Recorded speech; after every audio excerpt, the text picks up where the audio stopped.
Consignment, konsinyasi. Materi konsinyasi kita bagi menjadi dua bagian. Yang pertama, completed consignment atau akuntansi untuk konsinyasi selesai. Dan yang kedua, uncompleted consignment, akuntansi untuk konsinyasi belum selesai.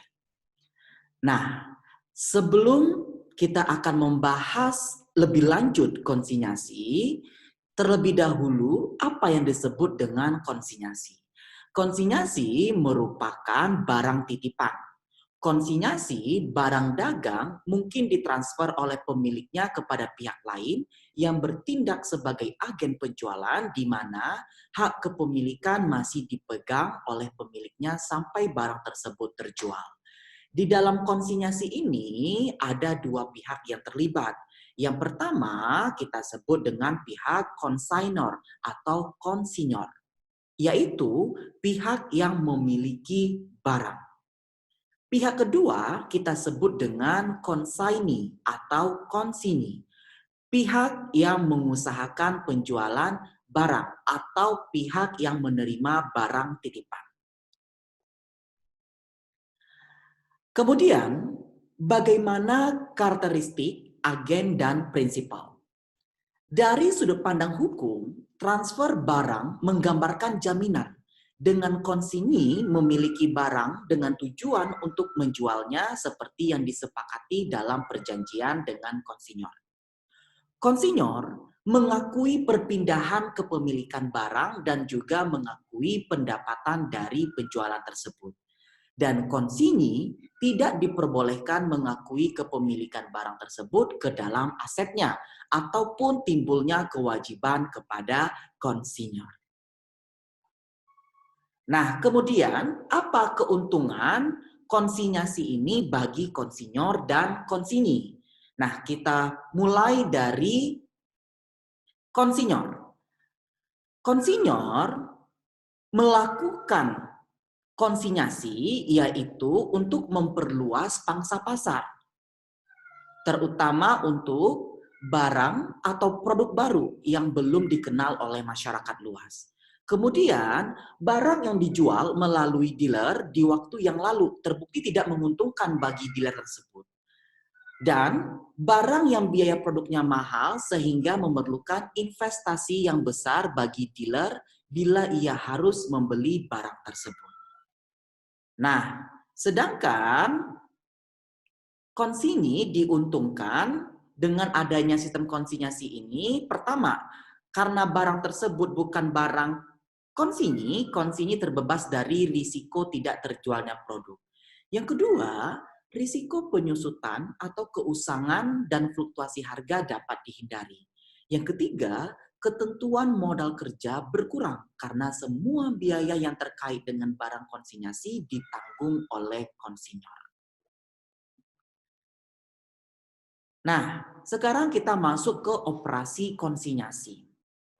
Apa saja hak dan kewajiban consignment, yaitu bagi konsinyii atau consignee. Konsignee berhak atas penggantian biaya yang dikeluarkan terkait dengan barang konsinyasi dan juga berhak atas kompensasi penjualan. Nah, artinya si konsignee ketika ada pengeluaran yang terkait dengan barang konsinyasi nanti bisa di-reimburse seperti ongkos angkut, asuransi, pajak, biaya penyimpanan, biaya penanganan, biaya perbaikan dan garansi dan lain-lainnya. Kemudian konsignee berhak juga mendapat komisi atau kompensasi penjualan. Konsignee berhak menawarkan jaminan perbaikan atau garansi atas barang yang terjual kepada pelanggan dan konsignor yang akan memenuhi kewajiban garansi tersebut. Nah, kemudian apa kewajiban konsignee? Yang pertama, konsignee harus menjaga barang konsinyasi secara hati-hati dengan cara yang benar sesuai dengan perjanjian dengan pemilik barang. Kemudian, konsignee harus menjual barang konsinyasi pada harga yang telah ditetapkan oleh konsignor. Atau jika dalam perjanjian tidak disebutkan harga jualnya, maka konsaini menjual dengan harga terbaik, memenuhi keinginan konsainer. Kemudian, kewajiban konsaini harus merawat dan menyimpan barang milik konsainor secara terpisah dengan barang dagang lainnya. Jika pemisahan secara fisik tidak dapat dilakukan, maka barang tersebut diberi tanda atau ciri khusus untuk mengidentifikasi barang konsinyasi. Kemudian, konsaini berkewajiban membuat laporan secara berkala atas hasil penjualan. Akuntansi untuk konsinyasi selesai, completed consignment. Konsinyasi selesai adalah semua transaksi yang terkait dengan barang konsinyasi, mulai dari pengiriman barang konsinyasi sampai dengan penyerahan hasil penjualan. Semua barang konsinyasi telah diselesaikan dan dicatat dalam pembukuan konsaini maupun konsainor sebelum laporan keuangan masing-masing disusun. Faktor yang membedakan antara konsinyasi dan penjualan harus dikenali pada saat barang tersebut ditransfer ataupun pada saat transaksi-transaksi setelah pengiriman barang tersebut dicatat. Nah, prosedur akuntansi yang dipakai oleh konsaini maupun konsainor tergantung pada dua kondisi berikut. Transaksi konsinyasi dicatat secara terpisah dan keuntungan yang diperoleh dari penjualan barang konsinyasi dipisahkan dari penjualan reguler milik konsaini atau konsainor. Atau transaksi konsinyasi digabungkan pencatatannya dengan transaksi konsaini lainnya dan tidak memisahkan keuntungan dari penjualan barang konsinyasi dan keuntungan dari penjualan reguler. Jadi metode pencatatan akuntansi konsinyasi dibagi dua. Yang pertama separately, yaitu terpisah antara barang konsinyasi dan barang reguler. Yang kedua not separately.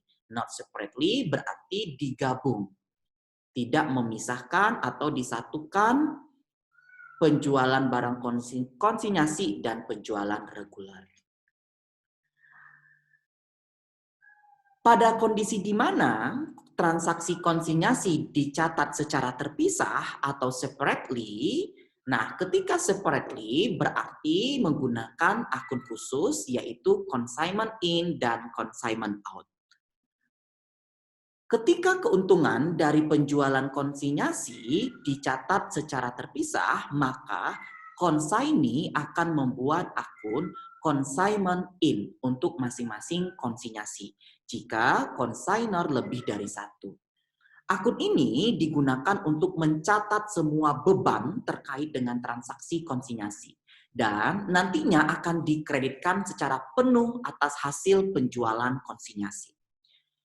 Kemudian, komisi atau keuntungan penjualan konsinyasi akan ditransfer dari consignment in ke rekening pendapatan terpisah.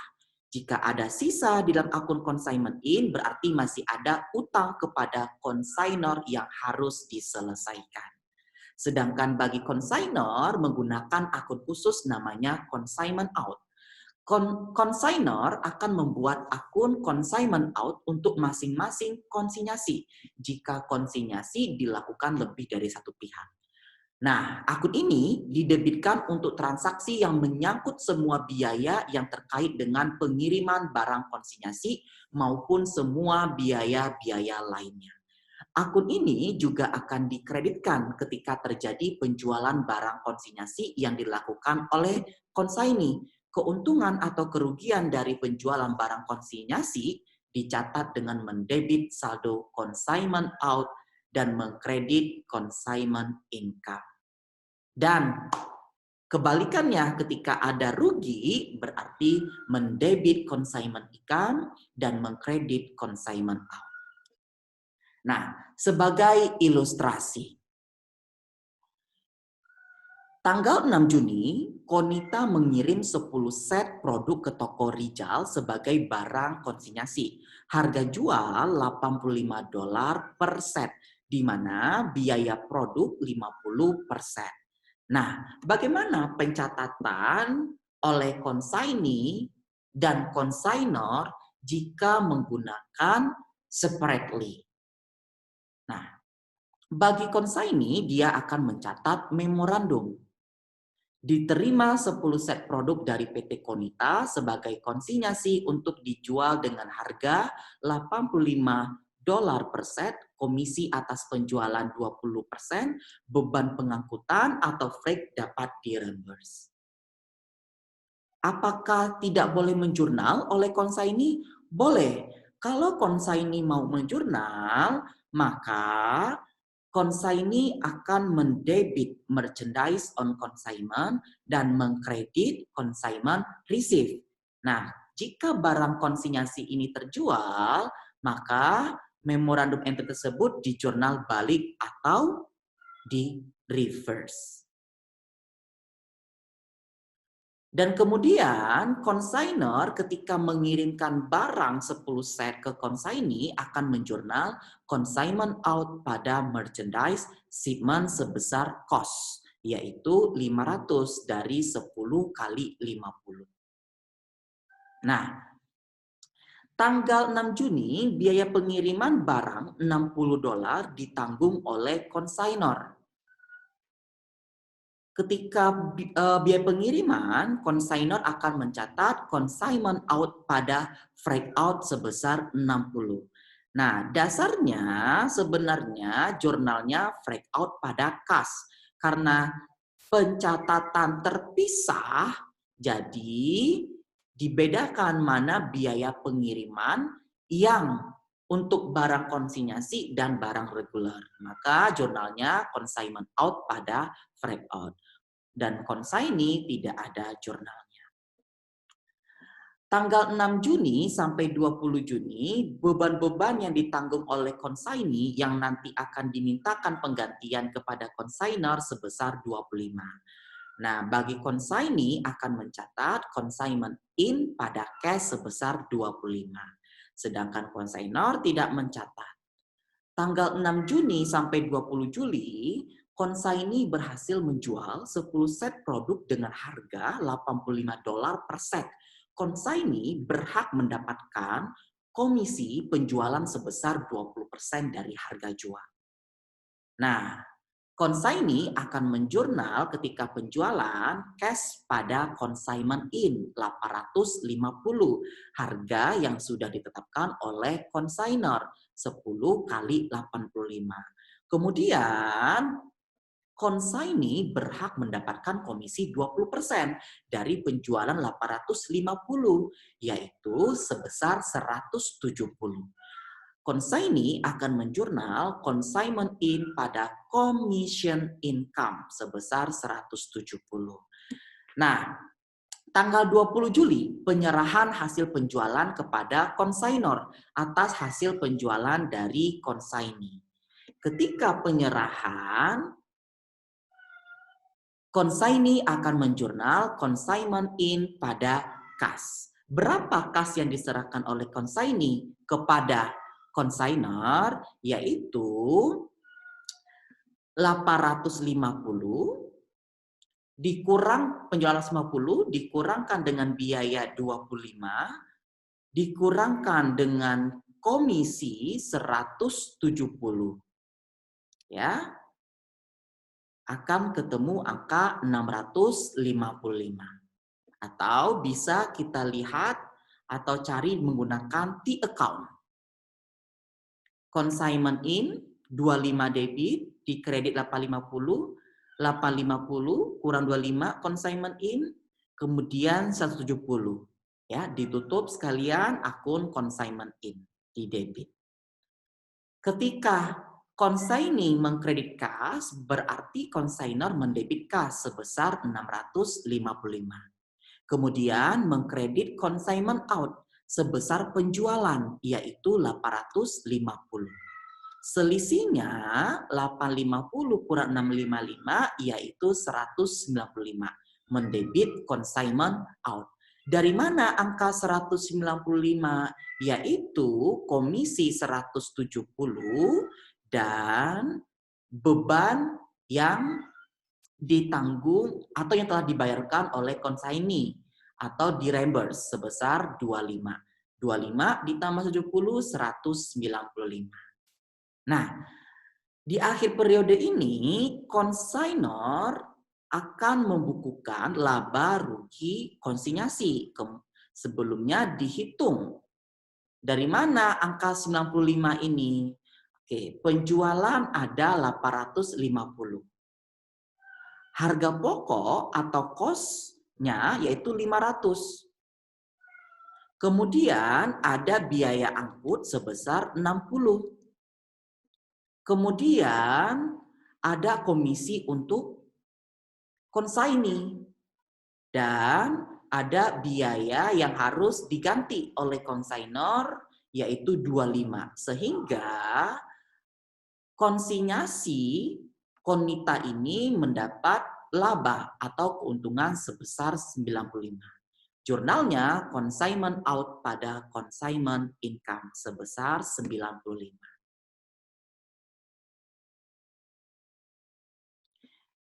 Komisi penjualan akan didebitkan ke consignment in dan dikreditkan ke commission income oleh consignee.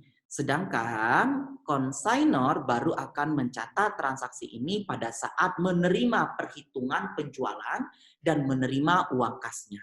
Kadang-kadang konsaini diharuskan untuk menyetor uang muka kepada konsainor atas penerimaan barang konsinyasi. Maka konsaini akan mendebit akun advance to konsainor dan mengkredit kas. Nah, sekarang kita masuk pada kondisi di mana transaksi konsinyasi dicatat tanpa dipisahkan dengan transaksi reguler lainnya.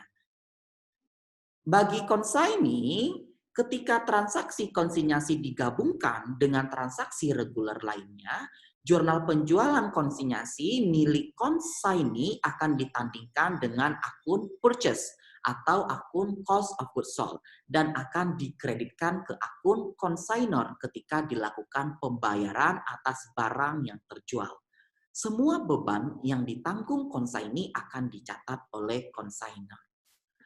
Bagi konsainor, ketika transaksi digabungkan dengan transaksi reguler lainnya, konsainor akan mencatat pendapatan dari konsinyasi tergabung dengan transaksi reguler lainnya. Sebagai ilustrasi, masih soal completed consignment. 6 Juni, Konita mengirim 10 set produk ke toko Rijal sebagai barang konsinyasi. Harga jual $85 per set, di mana biaya produk $50 per set. Nah, bagi konsaini, ketika konsainor mengirim barang dagangan akan membuat memorandum no entry. Sedangkan konsainor juga memorandum. Kemudian biaya pengiriman barang $60 ditanggung oleh konsainor. Konsaini no entry, konsainor no entry. Namun sebenarnya ini ada jurnalnya yaitu freight out pada cash, namun tidak terlihat. Oke. Pengiriman barang oleh konsainor akan dicatat baik oleh konsaini maupun konsainor di dalam buku jurnal sebagai memorandum atau di dalam buku terpisah yang dikhususkan untuk mencatat transaksi penerimaan barang konsinyasi. Kadang-kadang pengiriman barang konsinyasi ini juga dijurnal oleh konsainor dalam memorandum entry dengan mendebit merchandise on consignment dan mengkredit consignment transfer. Bila barangnya terjual, maka memorandum entry tersebut di jurnal balik atau di reverse atau reversing entries. Biaya pengiriman barang 60 yang dikeluarkan oleh konsainor akan dicatat di dalam akun biasa yang digunakan untuk biaya pengiriman. Tidak dibedakan antara biaya pengiriman untuk barang konsinyasi atau biaya pengiriman penjualan reguler. Oleh karena itu, di dalam contoh ini nampak seperti tidak dicatat, sedangkan konsaini tidak akan mencatat biaya ini. Kemudian tanggal 6 Juni sampai 20 Juli, beban-beban yang ditanggung oleh konsaini yang nanti akan dimintakan penggantian kepada konsainor sebesar 25. Nah, bagi konsaini akan menjurnal PT Konita pada cash, yaitu sebesar 25. Ya, artinya si konsaini akan mencatat konsainor pada kas. Tanggal 6 Juni sampai 20 Juli, konsaini berhasil menjual 10 set produk dengan harga $85 per set. Konsaini berhak mendapatkan komisi penjualan sebesar 20% dari harga jual. Nah, berarti bagi konsaini, penjualan ini akan menjurnal cash pada sales 850, kemudian ditandingkan dengan jurnal purchase pada PT Konita sebesar 680 jika menggunakan periodik. Jika menggunakan perpetual, debitnya COGS dan kreditnya PT Konita sebesar 680. Dari mana 680? Karena komisinya 20%, berarti untuk menghitung 680 yaitu 80% dikalikan 850. Nah, untuk itu tidak ada lagi jurnal komisi bagi konsaini. Kemudian tanggal 20 Juli, penyerahan hasil penjualan kepada konsainor atas hasil penjualan dari konsaini. Konsaini akan menjurnal PT Konita pada cash sebesar 655, yaitu Konita 680 kredit, Konita 25 di debit, diselisihkan yaitu 655.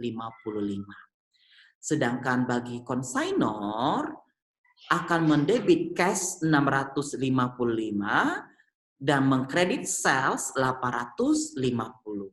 Selisih yaitu 195. Nah, di sini kalau kita menggunakan tadi separately, maka debitnya consignment out. Tetapi untuk not separately, dijabarkan. Dari mana 195 itu? Yaitu freight 25 dan commission expense 170. Nah, ini kalau periodik. Kalau dia perpetual, ditambahkan jurnal COGS pada merchandise inventory, yaitu sebesar 500. Komisi penjualan sebesar 170 tidak dijurnal oleh konsaini karena pendapatan komisi akan tampak sebagai selisih antara sales dan purchase. Sedangkan konsainor mencatat beban komisi pada saat menerima uang hasil penjualan dari konsaini. Untuk penyerahan hasil penjualan, konsaini akan mendebit akun konsainor atau PT Konita dan mengkredit cash sebesar penjualan dikurangi komisi dan beban yang dikeluarkan konsaini. Ya. Oke, sekarang kita masuk ke bagian kedua, uncompleted consignment. Akuntansi untuk konsinyasi belum selesai. Nah, konsinyasi belum selesai terjadi jika pada akhir periode di mana laporan keuangan konsaini maupun konsainor disusun, belum semua barang konsinyasi terjual. Dalam kondisi ini, konsaini maupun konsainor akan mengakui laba yang sudah terrealisasi serta menangguhkan laba yang belum terrealisasi. Ilustrasi yang sama akan diambil dari contoh di atas dengan mengasumsikan tanggal laporan keuangan jatuh pada tanggal 30 Juni. Nah, kita masuk dulu yang separately. Kalau separately berarti ada akun khusus consignment in bagi konsaini dan consignment out bagi konsainor. Nah, pada pengiriman produk ya, konsaini memorandum, konsainor, consignment out pada merchandise shipment sebesar cost-nya. Pada saat pengiriman, biaya pengiriman 60, konsaini no entry, konsainor menjurnal consignment out pada freight out sebesar 60. 6 Juni sampai 30 Juni ada beban yang ditanggung oleh konsaini nanti direimburse oleh konsainor sebesar 25. Consignee akan menjurnal debit consignment in pada kas. Debit consignment in pada kas 25. Kemudian 6 Juni sampai 30 Juni, consignee berhasil menjual 6 set produk. Tadi ada pengiriman 10, terjual 6. Nah, consignee akan menjurnal cash pada consignment in 510, yaitu 6 dikali 85. Dan berhak mendapatkan komisi 20%. 20% dari 510, yaitu 102 dengan jurnal consignment in pada commission income. 30 Juni penyerahan hasil penjualan kepada consignor atas hasil penjualan dari consignee. Akan menjurnal consignment in pada cash sebesar 383. Dari mana? Yaitu 510 dikurangkan 25 dan dikurangkan komisi 102, yaitu 383. Nah, bagi konsignor akan mencatat debit cash 383, kemudian mengkredit consignment out sebesar penjualan 570 dan selisihnya di debit 127, yaitu komisi dan beban tadi. Nah, sekarang kita cari berapa laba atau rugi dari konsinyasi ini. Nah, di sini dapat laba yaitu 57 dengan menjurnal consignment out pada consignment income. Dari mana? Nah, tadi ada penjualan sebesar 510. Kemudian ada biaya-biaya atau charge sebesar 453. Nah, dari mana angka 453 ini? Nah, kita hitung ada komisi sebesar 102. Kemudian ada beban sebesar 25. Namun beban ini untuk 10 produk. Nah, proporsional menghitungnya yaitu 6/10 kali 25. Kemudian biaya yang dikeluarkan oleh consignor sebesar 6/10 kalikan 500. Kemudian biaya angkut oleh consignor 60 juga dihitung proporsional. 6/10 dikali 60. Ya, jadi ketemu angka 57. Kemudian bagaimana kalau transaksi konsinyasi ini dicatat digabung atau not separately? Pada saat pengiriman barang oleh consignor, consignee memorandum, consignor memorandum. Kemudian dia pengiriman, no entry consignee, no entry consignor. Kemudian beban ditanggung oleh consignee, nanti di reverse, consignee akan mencatat PT Konita atau consignor pada kas 25. Sedangkan tanggal 6 Juni sampai 30 Juni ketika ada penjualan, consignee akan menjurnal cash pada sales 510 untuk 6 produk, kemudian ditandingkan dengan purchase pada PT Konita yaitu 80% dari 510 jika menggunakan periodik, jika menggunakan perpetual COGS pada PT Konita yaitu 408. Untuk komisi sudah melalui selisih ini sehingga no entry. Ketika penyerahan hasil penjualan PT consignee akan menjurnal PT Konita pada cash 383. Sedangkan bagi consignor mendebit cash 383, kreditnya sales 510, debitnya freight proporsional yaitu 15, yaitu dari mana 6/10 kali 25, kemudian commission expense sudah proporsional yaitu 102 untuk 6 produk, kemudian sisanya ditangguhkan merchandise on consignment 10, yaitu dari yang belum terjual 4/10 kali 25.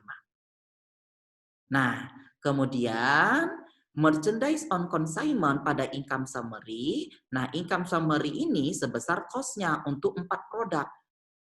4/10 kali 500. Untuk freight out, sisanya 4, yaitu 4/10 kali 60, 24. Sehingga nilai barang konsinyasi untuk 4 produk ini yaitu 224.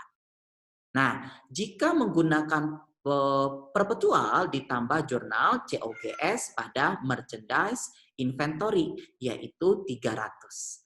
Ya, 6 dikali dengan 50 atau 6/10 kali 500, 300.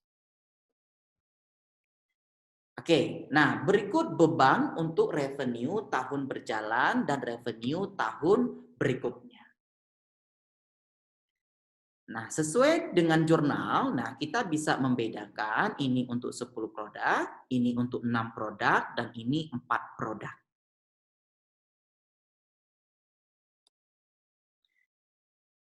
Oke, berikutnya bagaimana jika ada retur atau pengembalian barang konsinyasi? Bila barang dikirimkan kembali oleh konsaini kepada konsainer, pengeluaran yang berkaitan dengan pengiriman awal juga pengiriman ulang dibebankan sebagai expenses. Pengiriman kembali barang ke konsaini hanya akan dibebani biaya pengiriman sebesar biaya normal saja. Pengeluaran untuk memperbaiki barang yang rusak dan dikembalikan ke konsaini diperlakukan sebagai expense dan biaya pengiriman kembali ke konsaini juga harus tidak lebih dari biaya pengiriman normal. Dengan kata lain, biaya pengiriman di luar kenormalan tidak diperlakukan sebagai freight in atau freight out. Nah, ini mengenai return atau pengiriman kembali barang konsinyasi. Demikian materi mengenai consignment atau akuntansi konsinyasi. Terima kasih.